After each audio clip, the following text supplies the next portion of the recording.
किसी समय की बात है। एक घना और रहस्यमय जंगल था जिसे चमत्कारी वन कहा जाता था। कहा जाता था कि इस जंगल में अनगिनत जादुई रहस्य छिपे हैं, लेकिन वहां जाने की हिम्मत बहुत कम लोगों में थी। जंगल के पास ही एक चंचल और शरारती बंदर गोलू रहता था, जो हमेशा कुछ नया करने की सोचता रहता था। वहीं पास के गांव में एक प्यारी सी बच्ची रानी रहती थी, जिसे नई जगहों को खोजना बहुत पसंद था। एक दिन जब गोलू और रानी जंगल में खेल रहे थे, तभी उन्हें एक पुराना नक्शा मिला। उस नक्शे पर लिखा था, जो भी जादुई घंटी बजाएगा उसे अनोखी शक्ति मिलेगी, लेकिन घंटी तक पहुंचने के लिए बहादुरी और चतुराई की परीक्षा देनी होगी। गोलू और रानी की आंखें चमक उठी। चलो इस जादुई घंटी को ढूंढते हैं, रानी ने उत्साह से कहा। गोलू ने नक्शे को ध्यान से देखा। घंटी तक पहुंचने के लिए उन्हें 3 चुनौतियां पार करनी थी। नक्शे के अनुसार सबसे पहले उन्हें एक बोलते हुए पुल को पार करना था। जैसे ही वे पुल पर पहुंचे, वह जोर से बोला, यदि आगे बढ़ना चाहते हो तो मेरी पहेली का उत्तर दो।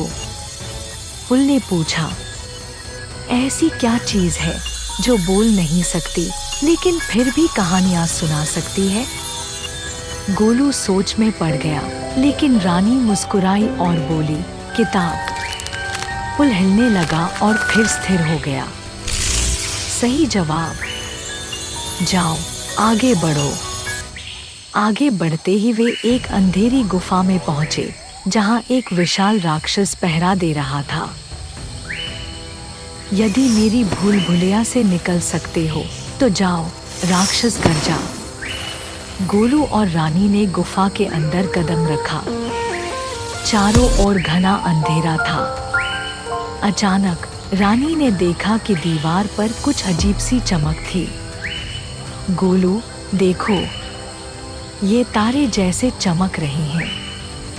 शायद ये हमें रास्ता दिखा सकते हैं। गोलू ने ध्यान से देखा और धीरे धीरे उन तारों के निशान का पीछा करने लगा।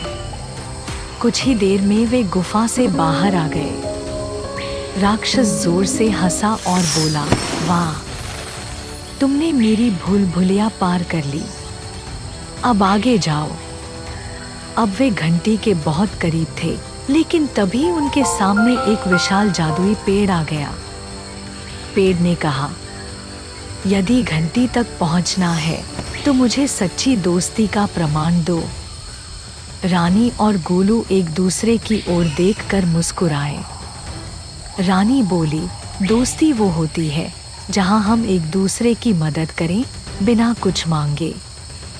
गोलू ने कहा, और सच्चा दोस्त वही होता है जो हर मुश्किल में साथ खड़ा रहे।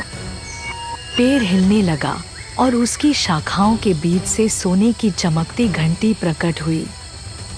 रानी ने धीरे से घंटी बजाई और अचानक चारों ओर सुनहरी रोशनी फैल गई। एक सुंदर परी प्रकट हुई और बोली, तुम दोनों ने अपनी चतुराई, बहादुरी और दोस्ती से यह परीक्षा पास की है।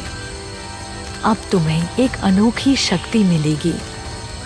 रानी को मिली प्रकृति से बात करने की शक्ति, जिससे वह पेड़ों, नदियों और पक्षियों से संवाद कर सकती थी। गोलू को मिली अदृश्य होने की शक्ति, जिससे वह शरारतों में और भी आगे निकल सकता था।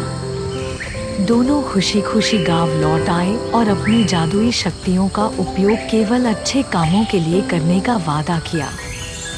और इस तरह गोलू और रानी की यह जादुई यात्रा एक सुंदर दोस्ती की मिसाल बन गई। शिक्षा, सच्ची दोस्ती, हिम्मत और चतुराई से हर चुनौती पार की जा सकती है।